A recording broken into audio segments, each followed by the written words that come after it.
Relax, the keyboard is off, the press box is closed, and the mic is just getting warmed up as the Guardian of the Blue Paint turned writer is about to enlighten us. The show where the writer is fresh off the presses and the ink is not dry.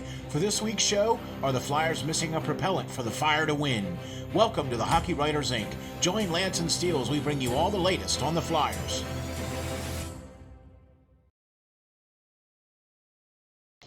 Hi guys, welcome back to another edition of the Hockey Writers Inc. I'm your host, Lance Green. And I'm your co-host, SteelFlyers. And I'll tell you what, folks, we got a really, really good one here for you on this episode, special episode. It's a post-Thanksgiving episode, if you will. Here we go. Are the Flyers missing a propellant for the Fire to win? And Lance, my man, I got to tell you, man. Oh, okay. It's been really, the last few games have been very difficult for the Flyers. They've lost the last 5 in a row now, including the one from Black Friday. As we sit now, we're recording this post Black Friday game, the loss against Carolina Hurricanes 6-3. That game had a really good beginning. It started off really well, and then the tires just kind of fell off, and that was pretty much it. I mean, it was pretty much like a typical Flyers game team that we've seen the last 10, say 15 years or so. Well, yeah, definitely this season as well. Started off great and has gone to, the dumpster for sure. Yep. Oh, I didn't want to say dumpster, hey, it right. is that. I think it is, as with these 2 articles that or 2 or 3 articles really that we're going to get talking about. It's really left it open to question really where this team's going, what choices they have in line, and what are we going to do? What are we going to do? This is time to press the panic button in my mind. Yes, it's been only 5 games, but it's not going to get any better. Everybody keeps getting injured, and not games that are just going to be 1 or 2, games. They're going to be out for a significant time here. So And you're talking about the latest injury of being Nate Thompson now, was injured on the Friday game, where he might potentially be out for an extend period of time with what might be a separated shoulder from what I've read so far. There is something that I have to say that I've really noticed this year. And look, I usually tend to be overcritical of things until I spend more time looking at it and studying it and realizing that I've made mistakes and said, okay, I need to back away on my criticism. And I was very overcritical of Braun this past season. I was very overcritical of the management, coaching staff, and everything along those lines as well, too, with especially how they handled last year and everything like that. I ate a lot of crow in the offseason based off of all of the moves and all the things that Chuck Fletcher has done, and all the things and all the moves that Alain Vigneault has been able to do, the coaching moves that they've been able to do and maneuver and bring in some of, AV type guys and his buddy and, the whole 9 yards. Right. And I was very overly critical and blah, blah, blah, blah, blah, blah, blah, blah, blah. But as it turns out, my criticisms were not necessarily all that unfounded, and my criticisms were not necessarily resolved by the so-called change of culture that was brought in, quote unquote, change of culture that was brought in to the Philadelphia Flyers. And I think you would agree with me on that one, Lance. Yeah, I would. I'm working on a piece as we speak to go more in depth into that, and some of these articles that I wrote this past week, and further beyond that. Yeah, just bring that out for sure. Justin Braun, he played very well when he stepped up once Ellis was initially hurt, Yeah. and was able to sustain that for quite a long stretch of time. But just like last season, he is a third pairing defenseman, and to expect him to withstand, another month or two of Ellis being out was just way too much. And, as I really got into in, this one particular article that I did about him, I really think that the Flyers need to go out if they're going to stop the bleeding, let's say, Yeah. and go out and sign someone like Jason Demers, from formerly of Arizona. Yeah. He's still out there. He's 33 years old. He's a right-hand shot. He's a power play guy. He can move the puck a little bit, and he's still out there. He played top line minutes last season with Oliver Ekman Larson. So I really don't know why he's still out there. I think the Coyotes wanted to move a different way, and I can see that. But this is not the most ideal pickup. But at this point, you have to do something.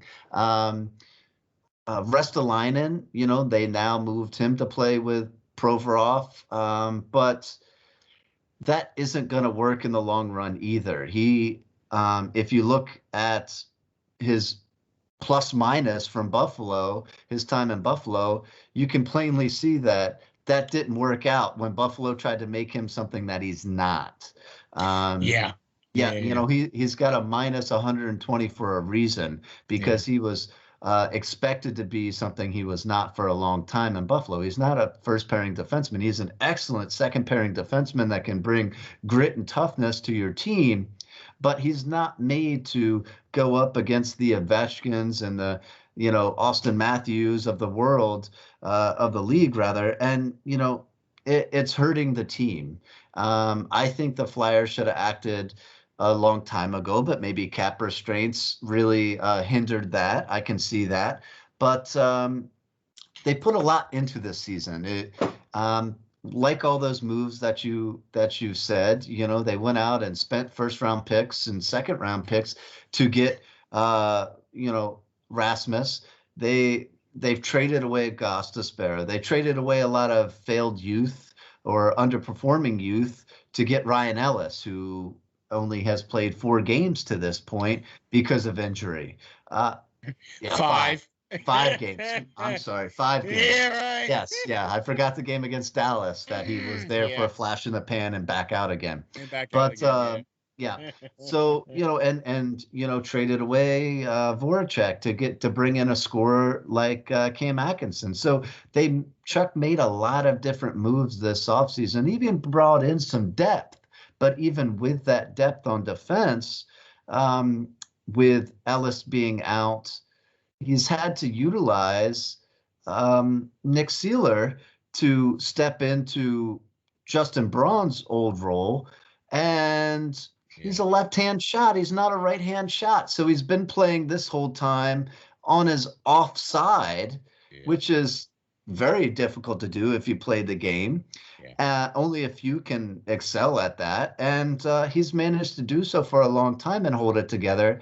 But him too it's coming apparent that he is that call-up guy that is able to fill in for a couple of games and then, is what he is. I love his physicality. I love his Philadelphia Broad Street Bullies hockey, essence, but I really don't see it working for another month or so. They need to do something.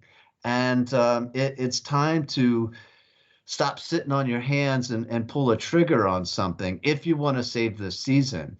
And I think Chuck Fletcher's hands are tied in this one. I think he's got to at this point, with the amount of time, money, and effort that he's put into making this season something that it's clearly not going in the direction of right now.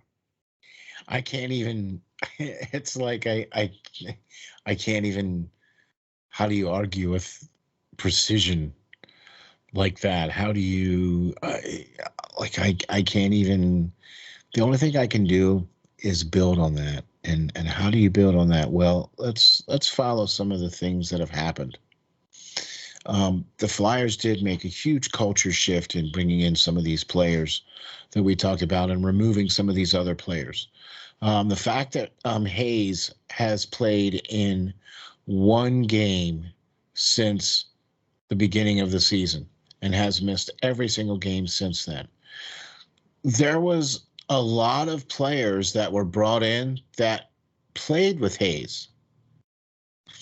If the guy that you're trying to build the offense around, which is clearly not Giroux anymore, you're trying to build it around Hayes because you brought in all these guys that played with Hayes, right?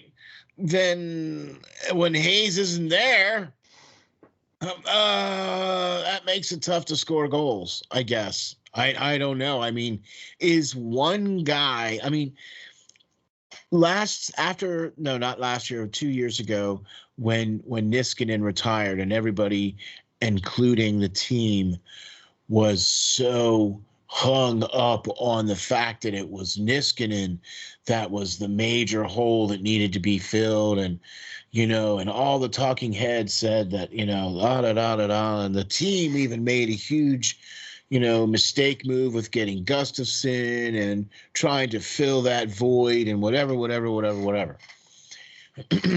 That was kind of failed, right? They tried to replace a one-player defenseman like you talked about in the past, like, how Desjardins plays, 37 minutes a game. Not really, but you know what I mean. They're hanging all that on Provorov right now. You can't do that. Teaming in before him, yeah. Teaming in before him. You know what I'm saying? You can't do that. And so you need to have multiple sets of guys that can be that guy. You know what I mean? There's some other things that I think as well, too, where I really like that he brought in McEwen. I really like that he brought in Sealer. I really like that he brought in Braun to play on that fourth line, and it really stinks that he's not there to play, and so all of the things that he did to try to help make this team go have either been hurt or haven't been available to play. And so now he's kind of scraping the barrel here to try to put together a team, not to mention the fact that the Flyers are playing against the best teams in the league night in and night out and have been since the beginning of the season. Okay. Now, I'm not trying to make excuses for this team by any stretch of the word, because everybody on the planet has the old cliche, well, it's next man up. Well, when your next man up is barely capable of playing even in the AHL, what is he doing wearing a sweater? I mean, he's just a body at this point. Now Brassard was out after the game before Friday, so that's another piece that he brought in that's now out, right? So now you're missing a lot more forward depth as well as defensive depth, right? So now you're trying to patch together with whatever you're trying to patch together with, to the point where they reluctantly had to bring Frost up. Well, and Connor Bunnaman now. It's beginning to look a lot like last season. Let's say that. Okay. I was trying not to. Right. It's a harsh reality, I know. But as many moves in the offseason that the team made to get better, with the amount of injuries that have occurred, it's simply becoming last season all over again. Quick, fast, and in a hurry. next man up sounds great, but like you said, when it's Morgan Frost, hey, he just got going in the AHL, and it would have been great to keep him there for the rest of the season to see what he actually could finish and do. Although he came up and looked stronger, let's say. I still think he fails in comparison to some of the other teams' prospects that have come up and flourished with far less time in development Yeah. than he has. Oh, yeah, by far. Heck, even guys that have been drafted by Chuck Fletcher Yes, after him have developed faster than him. So, I for mean, sure, for sure. I agree. Yeah, but I mean, getting back to that fourth line, like you were saying, another guy that I wrote about recently in this article that I put out, the Flyers' fourth line is missing their propellant. It adds to that.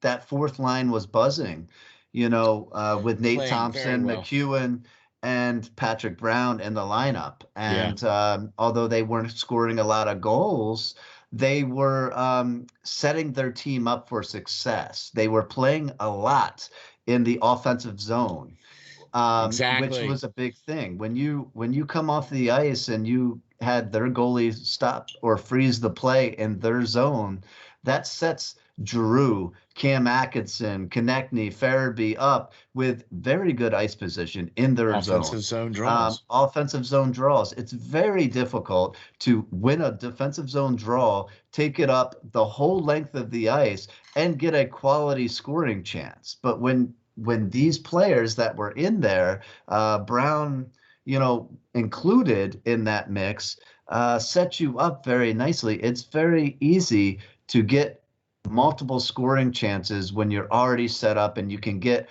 all your healthy, rested players back out on the ice. Yeah. And Yeah. that's something that Braun did.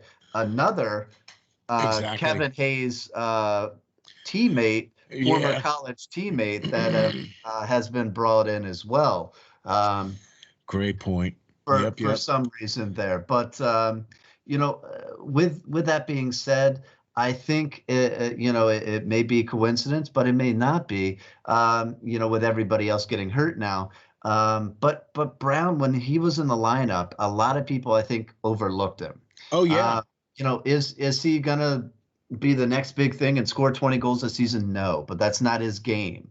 His game is very quickly playing in the defense, making himself available to get a good outlet pass and setting up some good board battles in the offensive zone to be able to win Exactly. some board battles to get his team set up there And cycle.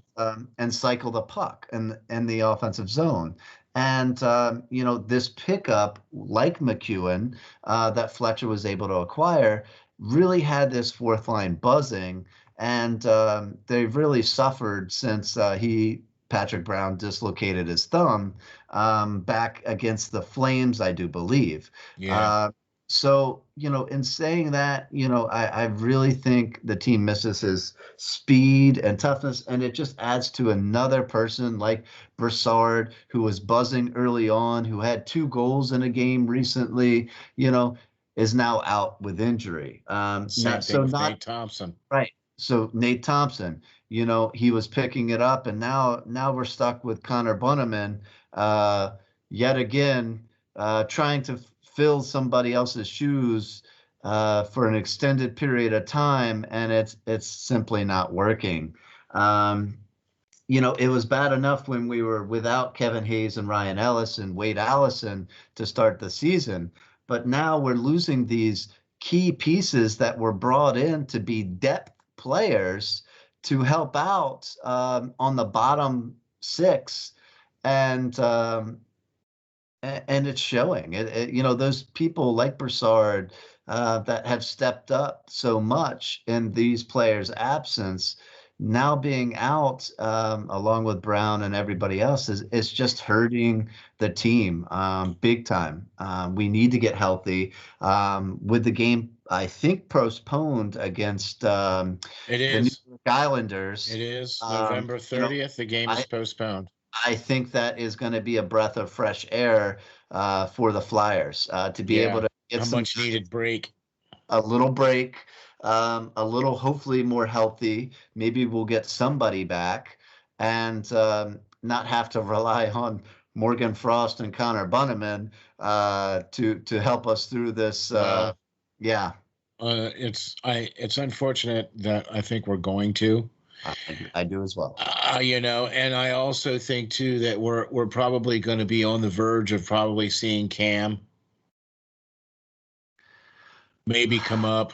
This might be. I think he would already be up if he was a right-hand shot for sure. Yeah, I do too. But at this point, you're kind of at this point, you know what I mean? And let's face it, he was a healthy scratch the other night against the on the Phantoms, and that has been the Phantoms have been a mess as well. They haven't won as near. I mean, for a team that is talented, quote unquote, and is stacked, quote unquote, as on paper as the Phantoms appear to be, and the fact that they're 3-9-5 on the year right now, it's like, really? Yeah. See, here's my issue. When you have a team full of players that, look, I'm not going to sit here and try to shine anybody on, and I'm not going to sit here and try to say that, the Philadelphia Flyers teams are household names. There's really only one or two, maybe three now, Flyers that are household names: Giroux, Couturier, and Ellis, maybe. Right? I don't even think Carter Hart is a household name yet because he's only a Philadelphia name. You know what I mean? Right? You get what I'm saying? So it's not like Philadelphia is stacked with this huge amount of, superstar players and, blah, blah, blah. And they have never been since the days of Lindros. Okay. And then the last team I think that was really stacked was when we had Mike Richards and Jeff Carter. Mm-hmm. Okay. I really think that was the last, because that was right at the beginning of Giroux's rookie year. You know what I mean? And that team was pretty good, I think. That 2010 team, even that between 2009 and 2010, that team was pretty darn good. Yeah, let's face it. During that time span, what you're talking about, the Flyers, and since then, the Flyers have built a mold, and as you commonly say when in our discussions. More recently, since Ed Snyder passed especially, that mold is, hey, we got a superstar in Claude Giroux. We're going to let him score most of the points. We're going to throw some extra guys out there that are good players, not great. Middle of the road guys. Right, middle of the road guys, your Hartnells, your Simmons, were all great players full of heart, but they weren't, that Draisaitl, McDavid. Yeah, those kind of Ovechkin, and all those pairings, Sidney Crosby and Malkin, Patrick Kane and Jonathan Taves. They weren't those kind of guys that can support and build around somebody. Giroux has been basically left out there to himself to kind of toe the line. And with that, like you said before, with the defense, the Flyers mold has been for many years to have a guy like Provorov, Timonen, Desjardins before him, who is an excellent defenseman, and then they throw the rest of the mix of underperforming youth and maybe over the hill big name veteran players that are well past their prime. Yeah, don't have the tools left anymore. And then sprinkle in some goaltenders that are just mediocre and expect results.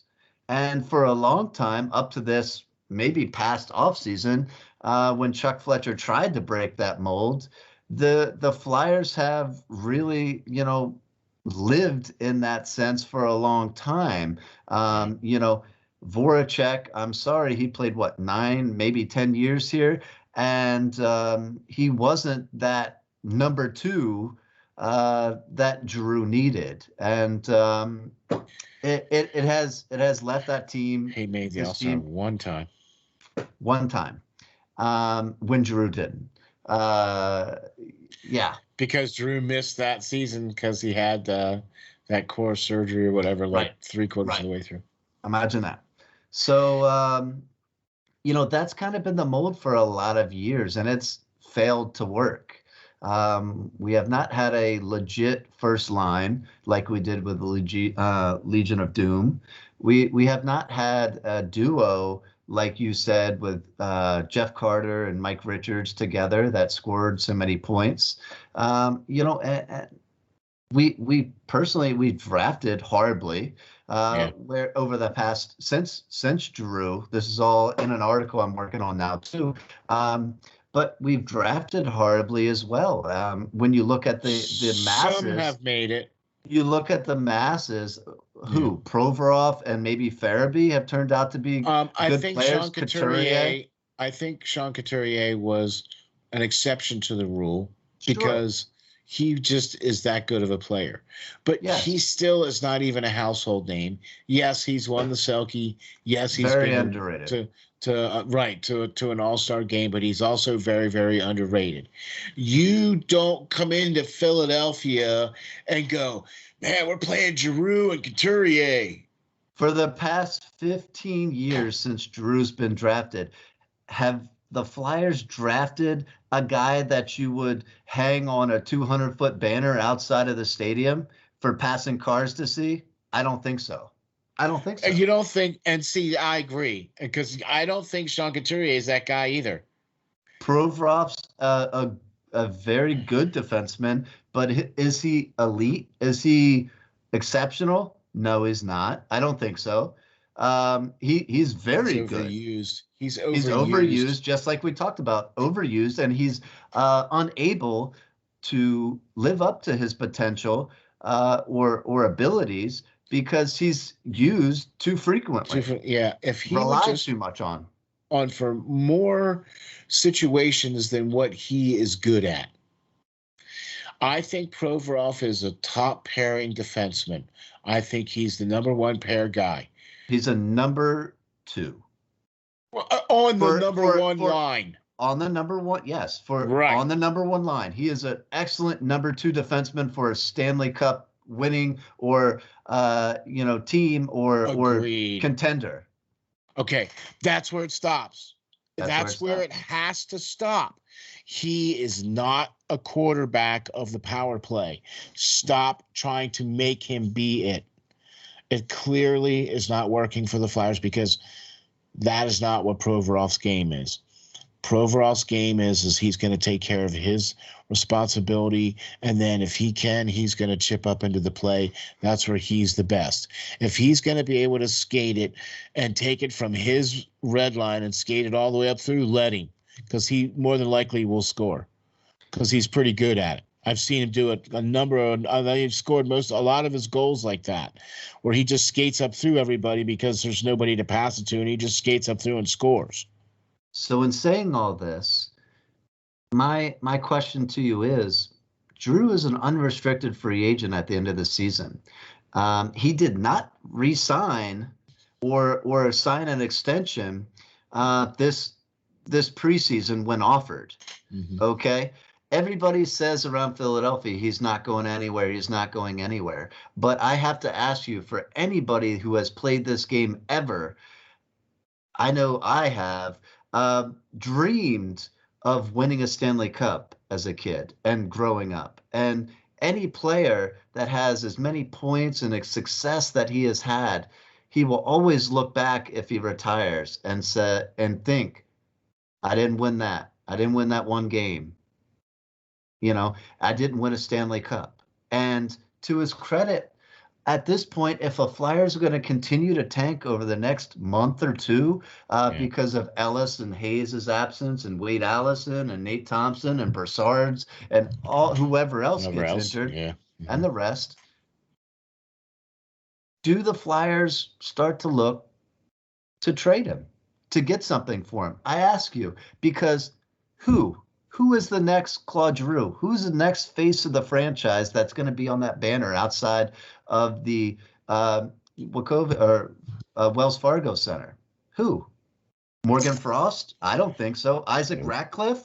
No. He's not lived up potential. Joel Farabee? I think he's a great young player, but do I think he's a face of the franchise?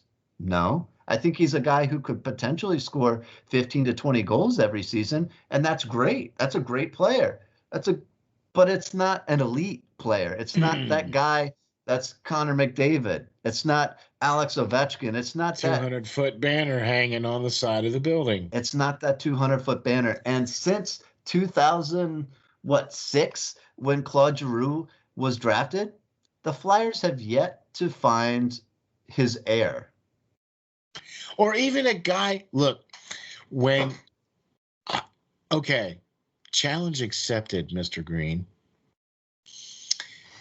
When Claude Giroux was paired with, of all people, Jaromir Jagr, I thought, oh my gosh, the light bulb went off, right? They finally found the perfect guy for Giroux. And not only that, but I believe Scott Hartnell hitched along for the ride on that one. And that group of guys were able to produce a significant amount of offense, a significant amount of goals. Was one of Giroux's best years, one of Hartnell's 3 best years, or was one of his best years too when Jagr was there, because Jagr elevated the rest of the people around him. Okay. When you look at the contending teams right now, almost every single one of them has a 1-2 punch, or at least have the 2 household names. Tell me something. Why is it that every year there's only one Flyer that's elected to the All-Star game when there's 3 Capitals, 3 Penguins, 3 New York Rangers every year that are picked to go to the All-Star game, but there's only one Flyer picked, right? And if Giroux's hurt, then, Sean Couturier, yeah, he played good that year. Or, Wayne Simmons, yeah, he played good that year. Or who was it? Travis Konechny, I think, got it. Yeah. Right, and it was like, but like it was just because he was the only Flyer that, that won in the voting, or whatever. Hey, Steel, to prove my point, I love Jaromir Jagr too. I don't know why they didn't re-sign him, but he was 39 years old when he played for the Flyers. 39. All right. That mold, getting guys well past their prime, that was what the Flyers did. This offseason, like I said, Chuck tried to not do that and go out and spend some first-round picks on trying to get a mid-20s Ristolainen and Ryan Ellis, who was only 30, and Cam Atkinson, who's still relatively young and in his early 30s. But for the most part, that's what the Flyers have done for the one guy you could think of, and who I loved the most, in Jaromir Jagr, was 39 years old when he came to the Flyers. The one elite player who they ever paired with Giroux. This is a problem. So I ask you, why would Giroux even want to resign here? If he's chasing a cup like Timonen did, like so many Flyers did when they aged out, and were getting up there in years, why would Giroux want to resign here? In 15 years, they haven't gave him who he needed to win. Yeah. I'm going to tell you right now, I was talking to... Is it the Blake records? It's Blake Flyers records? Okay. So Is that going to get him in the Hall of Fame? it's going to get him into the Flyers Hall of Fame. But let me just say this: I got a wonderful opportunity to be at the game on Black Friday, and we were close enough to see to count the stubble on the guys' faces. That's how close we were to the ice. And I just wanted to experience that at one point in time in my life. But let me just say this. You can only shine a pile so much. It's still a pile. And I really hate to say that about look, I have been a Flyers fan for a very, very, very long time. And I've watched this team play successfully, and I've watched this team over and over every single game, every single night, and I've been watching the same things happen over and over and over and over. Nothing's changing. Nothing's getting different. Okay? It's still Power play is still horrible. The defense is still not backing up their goaltenders who have been playing amazing this year. They let Carter Hart out to dry in that Carolina game, as they have in previous games against top-level opponents, contenders. Nothing's changed. Nothing's changed. It's really I hate to be that negative guy, I but know. when you sit back and really look at this season and where it's going in the turn of events, nothing's changed. No. Some faces have, but Yeah. it's still the same. We're still failing in the same places. Power play, penalty kills, Scoring 5-on-5. lack of scoring. Yeah. Yeah. Even if Hayes was in and Ellis was in, or I'm sorry, even if these players were in or they were available and they were playing, if you looked at the schedule and you were the New Jersey Devils or the New York Islanders or even the Rangers or the Penguins or Boston Bruins or Tampa Bay Lightnings or Floridas, and look at the lineup and go, let's see. All right, they got Giroux and they got Ellis and they got, Carter Hart is a pretty good goalie and whatever, but nobody I'm afraid of. Are they scary? Yeah, nobody I'm afraid of. Nobody I'm worried about going into and going, look, I'm not trying to take anything away from Claude Giroux, but he is only 5'11" and 185 pounds listed. And so, yeah, you might be a good scorer and you might have all these points and everything, but you're not policing the middle of the ice like, say, Eric Lindros is, or say Keith Primo is. Do you know what I'm saying? The team has not had that 1-2 punch. They've done exactly what you said. They've tried to hang everything on one guy, and that's it. Claude Giroux is 33 years old. He's got 17 points in 19 games. He's still producing. I'm not a Giroux fan, really. He's not my favorite player on the team. I'm not preaching for him to preach for him, but it's just the person that the team has forced themselves to rely on. And why are you still relying on a 33-year-old player? He should be there for experience. He should be able to guide the youth and provide secondary scoring at this point. But you're still relying on this guy to be your number one guy. He's 33 years old.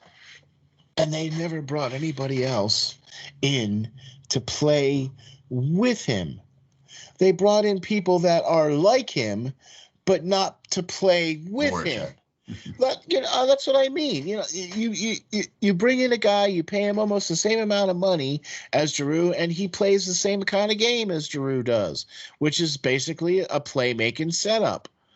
That's all fine and great. But if you don't have anybody out there to finish, then who are you setting up? You're setting up another guy that wants to set up. So all you end up doing is passing the puck between each other, which is kind of what they're doing right now. When you look at the power play, it looks like everybody's playing hot potato with the freaking hockey puck. I mean, nobody wants to shoot it. I don't get it. Except Cam Atkinson. Cam will shoot, but that's about the only one. And recently he's just been trying to set up Morgan Frost. So I don't know why. You're paid to shoot the puck. But in the same token, I mean, how many years? He's 30. Drew's 33. How many years are they going to waste of his career now? Why wouldn't you want to go somewhere to a true contender with help around you where you wouldn't have to be the guy? Here's what I would do if I was the Flyers. I would go to Claude Giroux with a big giant apology and say, look, I'm sorry that we wasted 10 years of your career.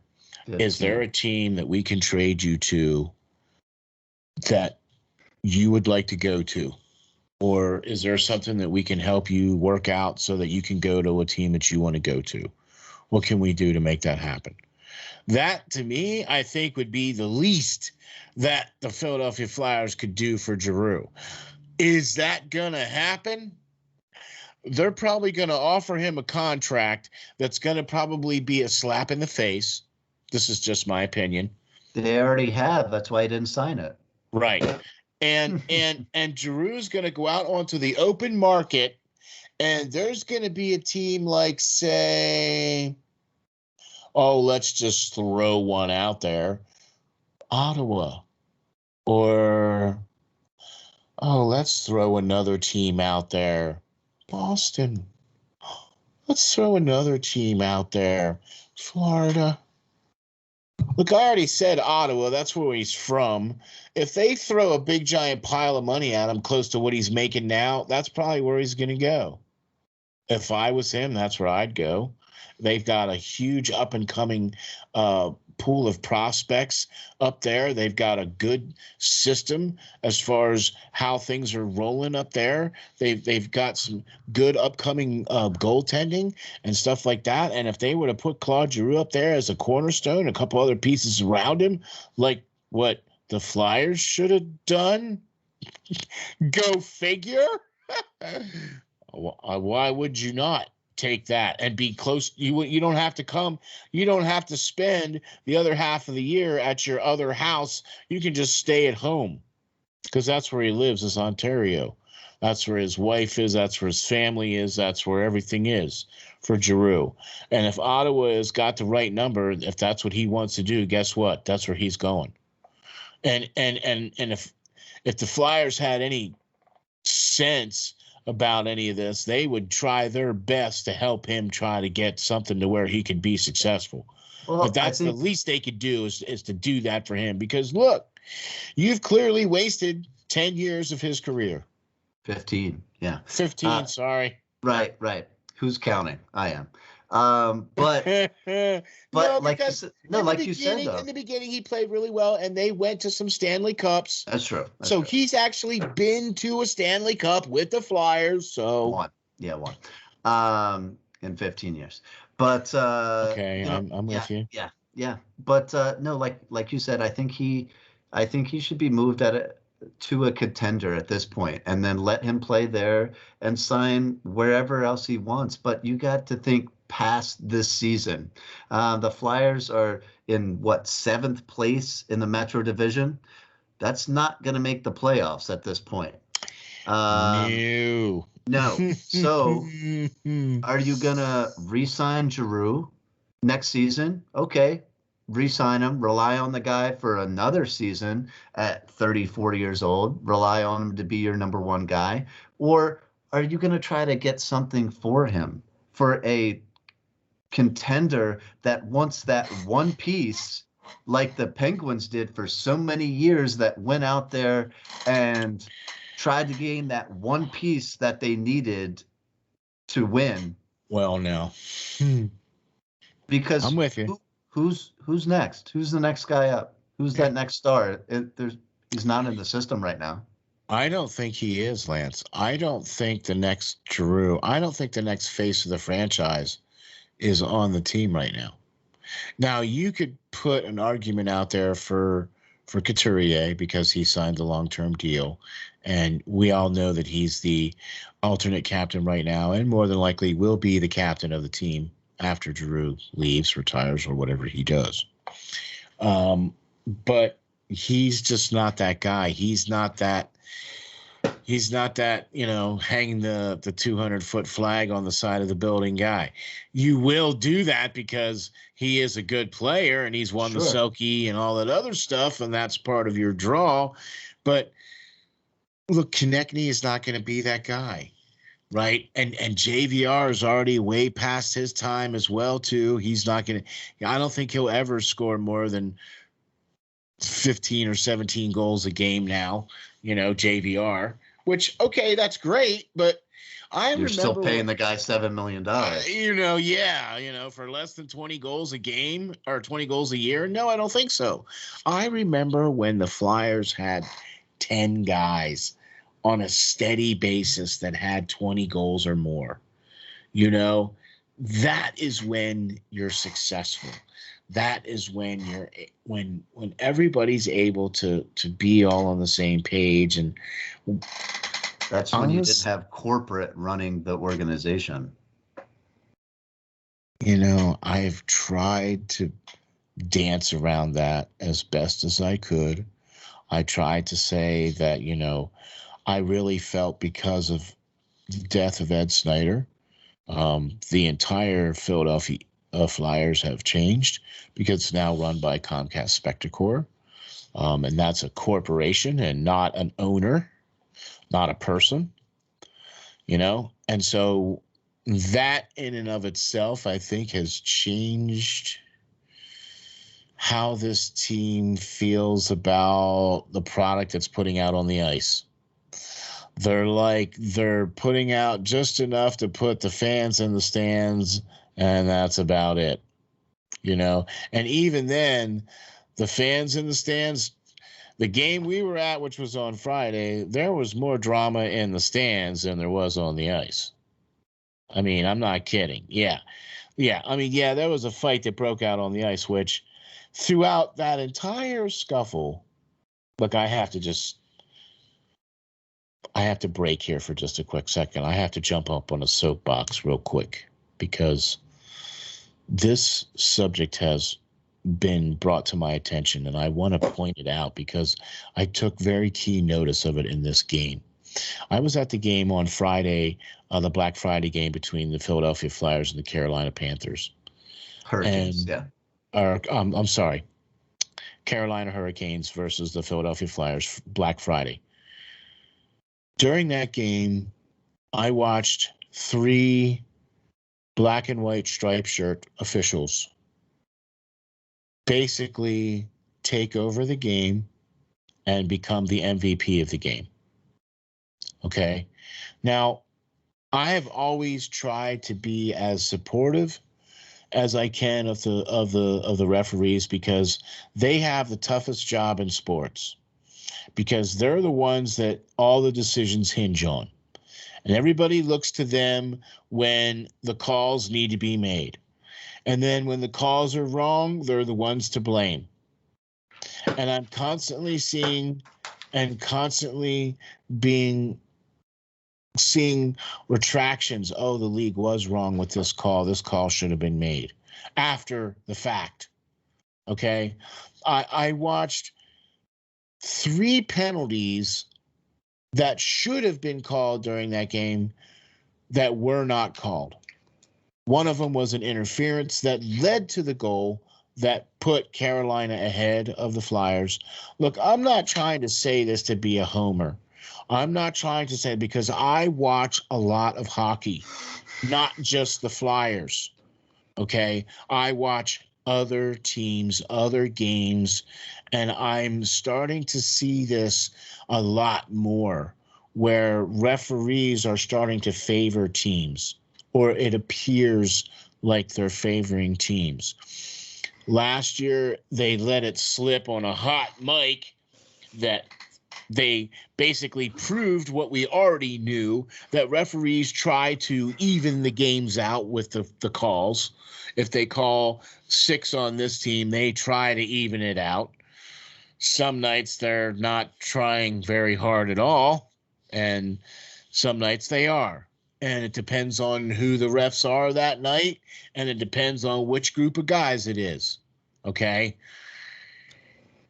I I'm I'm finding it very disconcerting that the referees are deciding games. And this is just my opinion. This is just my soapbox.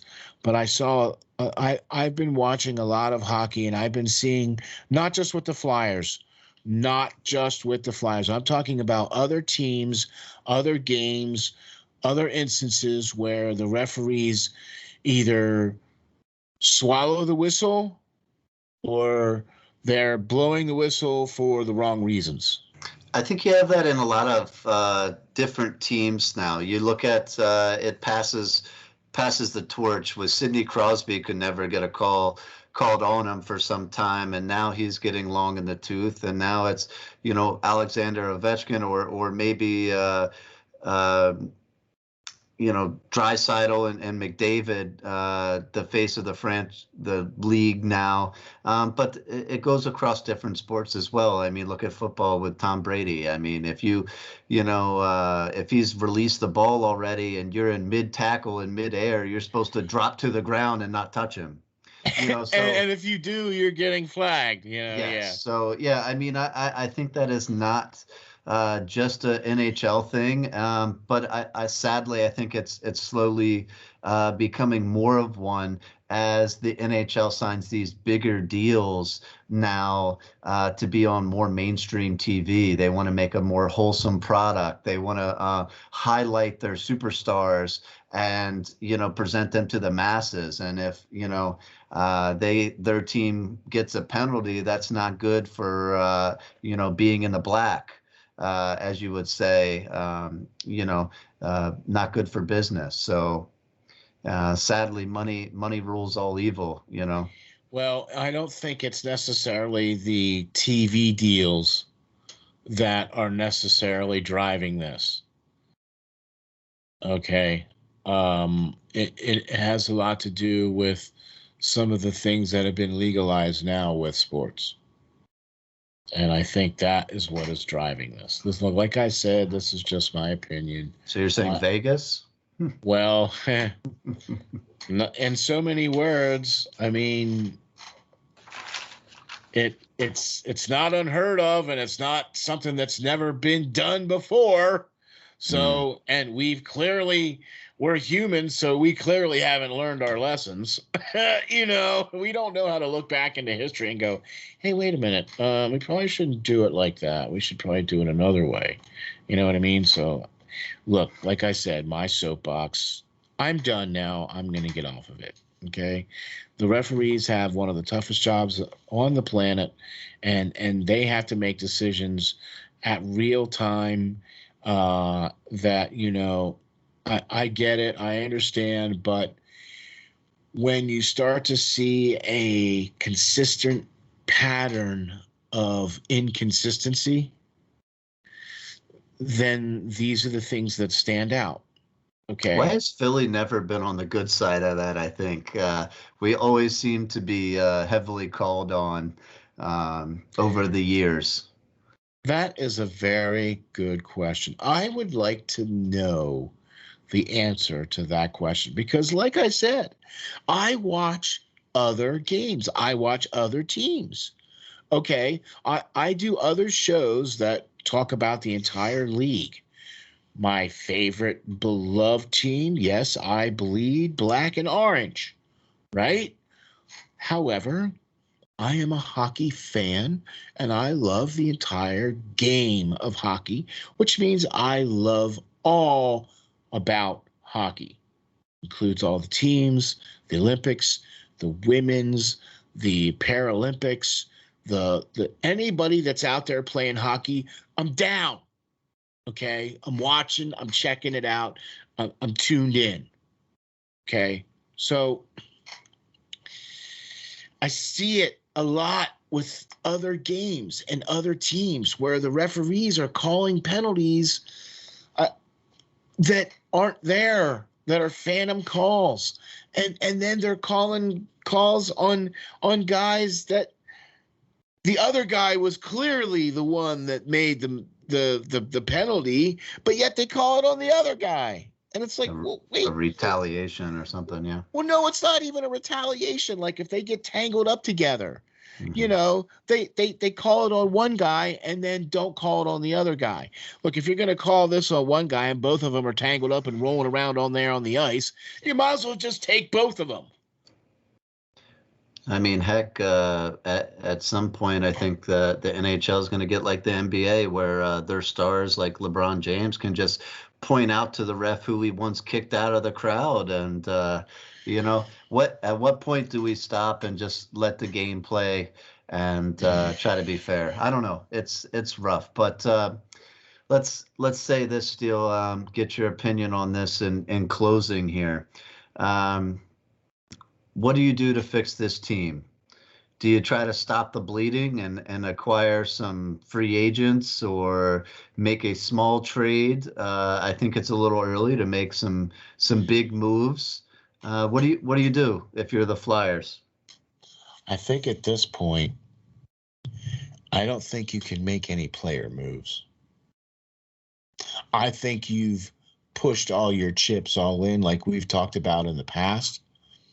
As far as like player moves and, that kind of stuff, as far as that's concerned, they have $42,000 in cap space. So that's going to get you about a cup of coffee in the NHL. Okay. You might be able to rent a player for a period or two. Okay. For that kind of money. So, that ship has sailed. There is nothing that the Flyers can do as far as unless they can do trades, straight out trade for trade, player for player, or picks. But now you're starting to mortgage the farm now at this point. What farm? You're right. Yeah. Has all those picks that were so once thought of as so great that Ron Hextall made really turned out that great? No, I mean, I'm talking about no. I'm talking about giving away draft picks. I get it. Yeah, in order to get new players in or whatever the case is. Right. So at this point, I think we're past that. Okay, you were given an opportunity with a group of guys that were supposed to be your guys. These were all AV players, 200-foot guys. Played with Hayes, played that same kind of system, and here we are. Right. So most people are talking about, who can we trade, who can we this, who. I think that ship has sailed, man. To be honest, you asked me what my opinion is. I think management and coaching has to be the next thing that changes. You completely rearrange this team during the offseason by removing players and resetting the culture in this team. You reset the top defensive set. That hasn't taken place. You've relied on some guys that have not been able to allow you to rely on them, have not been available. And so you put all your eggs into a cracked basket, basically. And because the basket was cracked and you put those eggs in it, some of them fell out and hit the ground, and now they're broken. So now what? You already broke the egg. You can't put it back in the shell. Right. You know what I mean? So that ship has sailed, man. I don't think there's any. We could talk about players until we're blue in the face, but there's nobody out there. There is nobody out there. There's nobody available, not at this point in time in the year, where the Flyers can go, hey, we'd like to pick a player. Pick a player. Pick somebody. I think at this point in the season, you're right. I don't think there is a drastic player for player trade that is going to happen. Teams are too far out. The next 5 games, a team that is down on their luck could turn it around and get a spark from somebody and really get going and be launched up 2 or 3 spots in in their own division. Exactly. If I were to do anything, I think the Flyers placed Patrick Braun on long-term IR. I think Nate Thompson would be good to be placed there as well if he's going to be out for a considerable amount of time, and that would create a little bit of cap room. I think I would go after a guy like Jason Demers, who's still a free Yeah, agent, you mentioned him in to, your articles. Yeah. to stop the bleeding. He's 33, but he's used to playing top line minutes. To be able to get Restalainen back on a line with Sanheim, which was sadly the best line, the best pairing anyway, the Flyers had. We all know my thoughts about Sanheim, but yeah, I'm with you on that too. right. So with that, I think that's the only way to really stop the bleeding with as many of injuries that have occurred. And Great points, though, man. Great points. I think moving forward, if the Flyers continue to struggle, I think that they should sell. They should look to sell and continue what Chuck started. If everybody was here and healthy, did we foresee Kevin Hayes re-injuring this injury? Probably not. Hopefully not. I don't think many people thought that was going to happen. No. The team led us to believe that it was correctly fixed and everything like that. Was the trade for Ryan Ellis, I think a needed move? Yes, maybe not for him as because of his injury per se, because of his injury history leading up to this. But where else are you going to find a top pairing right-hand shot defenseman? I don't think many were out there to acquire. And at least at that age where he's still going to be around for quite a few years. So I think Fletcher may have took a risk there. Obviously, it's not paying off right now, but I think there's quite a few years left for it too. So I do think Fletcher moved a lot of guys that needed to be moved. Yeah. And okay, Voracek is doing well for himself in Columbus, and so is Gostisbehere. Voracek is, but Voracek. Voracek is Voracek. He is who he is. I think he's struggling as of late because Patrick Laine's been hurt. Max Domi's been out as well. So he's kind of been left like Giroux to do it on his own. And he's just simply not that guy. Like we said, they're too much alike. So I think with Laine come back and somebody like Voracek that loves to pass the puck and somebody like Laine able to shoot the puck as well as he does, I think that's a match made in heaven for at this point in his career for him. But continue that on. Sell if we can sell.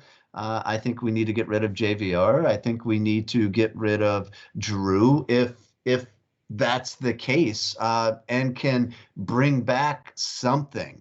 I don't, at this point, want draft picks. The team has struggled to draft top-end talent. And as an only struck it, well a couple of times.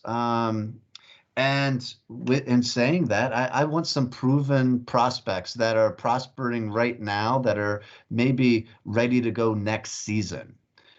If we are to trade, if we are to continue to struggle, and if we are to, drop out of the playoff hunt, I want to see Chuck Fletcher carry out what he started, because I think it's easy to judge him right now, but I think moving Voracek's $8 million contract to bring back Cam Atkinson, that's a shooter that's better suited to play and fit this team at a younger and $3-4 million less than Voracek was a good move. I agree. I think bringing in Restalainen was a good move. Did he give up prospects? Yes, he did, or potential prospects and draft picks. Yes, he did. But it's for somebody that's 25 or 26 years old, not for somebody that's 33. Who was a number one draft pick? Right. Who was a top draft pick in his own right. I really liked what he did with Martin Jones too. Really liked that Martin Jones pickup. That was really good too. He was a solid pickup. One that not many people had very high on their picks, but suitable goaltender in my mind. Some of the other ones that are out there have been struggling, besides Halak and stuff, who's playing well. So I think a lot of the moves he did make were good. Broussard has been great. Some of the depth pickups that he made Oh have yeah, uh, Yandel, has Broussard. Yandels, Broussard, Sealer coming in as what he was. He was great for a fill-in guy for a game or two, but he's just been made with the amount of injuries to have to do too much. And I would like to see Chuck kind of continue this trend. Are they building around the wrong guy and maybe Kevin Hayes if he can't stay healthy? Yes. Yes. And maybe that gets looked at this offseason if he can't come back at some point this season and stay healthy. I don't know. I think they picked a guy, like I said, with Giroux getting older, I think they picked a guy to build around. And maybe they should have built around Sean Couturier or Joel Instead. Farabee or Joel Farabee instead. But that's maybe not why we make what we make and they make what they make. So I don't know. So moving forward, there's a lot of question marks. There's a lot of question marks in my mind, and a lot of things that More, both need and could happen sooner rather than later. more questions than answers. Yes, that's for sure. For sure. That's for sure. And Lance, you just keep cranking out the great articles on flyersnittygritty.com, and really appreciate all of the support from flyersnittygritty.com. Appreciate all that they do, helping us to get out there on Bleacher Reports. That's the Hockey Writers Inc. salute for that. So appreciate that. Mucho appreciado. Lance, I'll tell you what, I would like to just say this. If y'all are interested, hey, check this out. That's right, folks. Swag. $25. We'll have this on the website here real soon. You'll be able to shoot us and get us check this out for $25 right now. If you would like, you can shoot me a DM or let us know in the comments if you want one, and we'll get in touch with you and we'll get you one out there as soon as we can. Get you some swag, yeah. Get you some swag, man. But wanted to support the swag, so you got to check it out, man. SteelFlyers.com. The website will be updated here real soon, so we'll be able to have that out there for you as well. If you'd like to, you can, by all means, check me out on Twitter at SteelFlyers52. You can send me a DM there, and we'll get you set up with a shirt or whatever we got to do. Lance, how can we follow you? Where can we get all your great stuff and all your great new articles and all this great insight that you have? Where can we get you, man? Sure, man. You can always follow me on Twitter at LNGBASSIST, the numbers 39. You can get all my articles on both Flyers Nitty Gritty and SteelFlyers.com, as well as find them most of the time on Bleacher Report. Exactly. You know how to get up with us. Shoot us a question. Shoot us some thoughts about this team. This team, we would love to hear them. Please do, because look, there's some good things that are going on with this team. There really is. And look, we want this team to be successful. We want this team to win. We want to hang championship banners in the Wells Fargo Center. That's what we're all about. You know what I'm saying? We care about the logo on the front, but we also care about the names on the back. Thank you all very much for checking us out. We'll catch you all on the next time of the Hockey Writers Inc. Thank you, Lance, for all the great articles that you do, man. Really appreciate everything that you do. Couldn't do this, couldn't be here without you, my man. So thank you very much for that. You get the special Steel Flyers salute for that. So thank you very much.